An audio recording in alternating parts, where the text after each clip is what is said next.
আবু হানিফ যে বেহেশতে যাবে তার কোনো টিকিট আছে? উত্তর হচ্ছে না। তা আমরা তাকে কেন অনুসরণ করছি? আমার প্রশ্ন হচ্ছে, কে শ্রেষ্ঠ, আবু হানিফ না আমাদের সাহাবা? তো তার চেয়ে কে শ্রেষ্ঠ, তারা না রাসূল সাল্লাল্লাহু আলাইহি ওয়াসাল্লাম? যেখানে রাসূল সাল্লাল্লাহু আলাইহি ওয়াসাল্লামের কথা অনুসরণ করা হচ্ছে না, মানা হচ্ছে আবু হানিফের কথা। আবু হানিফ কে? ইসলামের জন্য সে কি?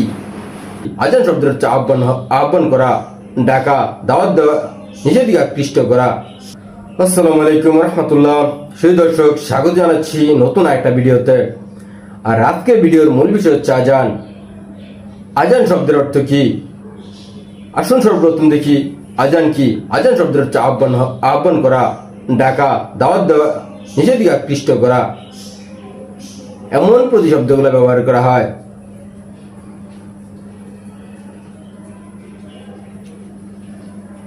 আমরা এই নামাজের জন্য ডাকি, আসলে নামাজ পড়া হচ্ছে আল্লাহর আদেশ। আর নামাজে জামাতবদ্ধ নামাজের ব্যাপারে কোরআনে মোট 2টা আয়াত আছে। সেটা হচ্ছে সূরা বাকারা 2 নম্বর সূরা 43 নম্বর আয়াত, সূরা আল ইমরান 3 নম্বর সূরা 43 নম্বর আয়াত।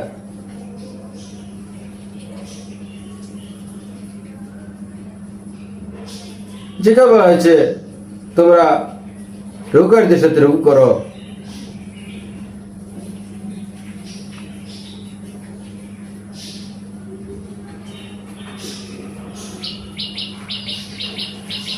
এই রুকুকারীদের সাথে রুকুকারী অর্থাৎ জামাতবদ্ধ হয়েছে, সব মিলে জামাতবদ্ধের ব্যাপারে সর্বমোট 5টার মতো আয়াত আছে, যেখানে উল্লেখ করা আছে জামাতবদ্ধ হয়ে নামাজ পড়ার জন্য।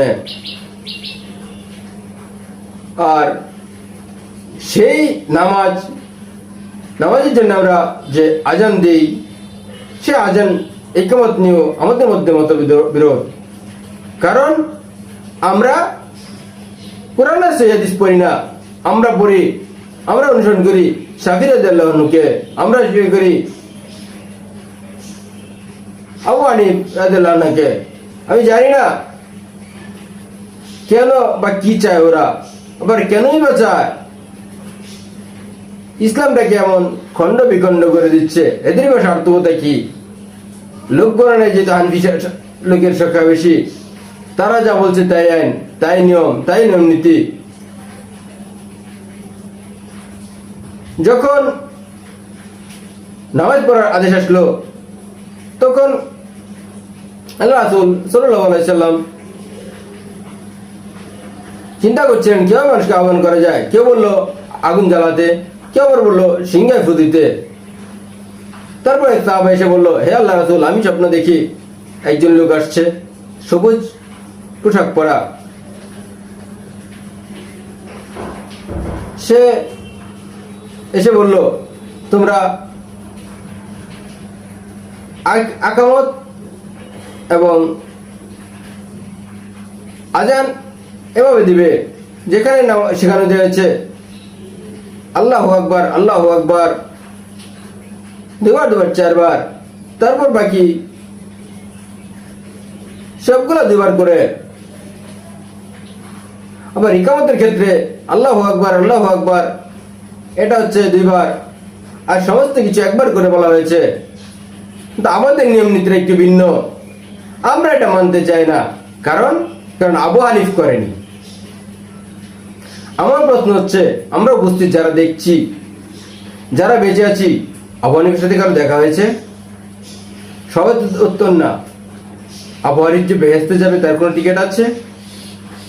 উত্তর হচ্ছে না। তা আমরা তাকে কেন অনুসরণ করছি? আমার প্রশ্ন হচ্ছে, কে শ্রেষ্ঠ, আবু হানিফ না আমাদের সাহাবা? প্রশ্ন আসবে সাহাবা আজমাইন। অনেকে আবার বলে তিনি নাকি সাহাবা ছিলেন, এমন কোনো প্রমাণ আমি জানি না। তর্কের ক্ষেত্রে যদিও মেনেও নেই, সাহাবা না, উনি তাবেঈন না, তাবেঈনের কথা বলা হয় ছিলেন, মেনে নিলাম।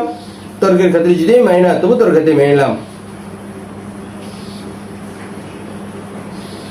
তো তার চেয়ে কে শ্রেষ্ঠ, তারা না রাসূল সাল্লাল্লাহু আলাইহি ওয়াসাল্লাম? যেখানে রাসূল সাল্লাল্লাহু আলাইহি ওয়াসাল্লামের কথা অনুসরণ করা হচ্ছে না, মানা হচ্ছে আবু হানিফের কথা। আবু হানিফ কে? ইসলামের জন্য সে কি? কে সে আবু হানিফ?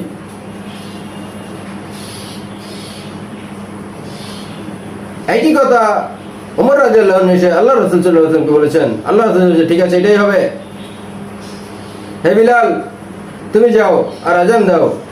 সেই থেকে আজানের প্রচলন শুরু হয়ে গেল, নামাজের প্রচলন শুরু হলো, ইকামতের প্রচলন শুরু হলো।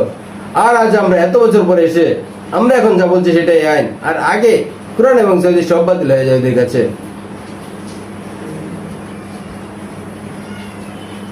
দোয়া করি আল্লাহ যেন আপনাদের হেদায়েত দেয়। আর যদি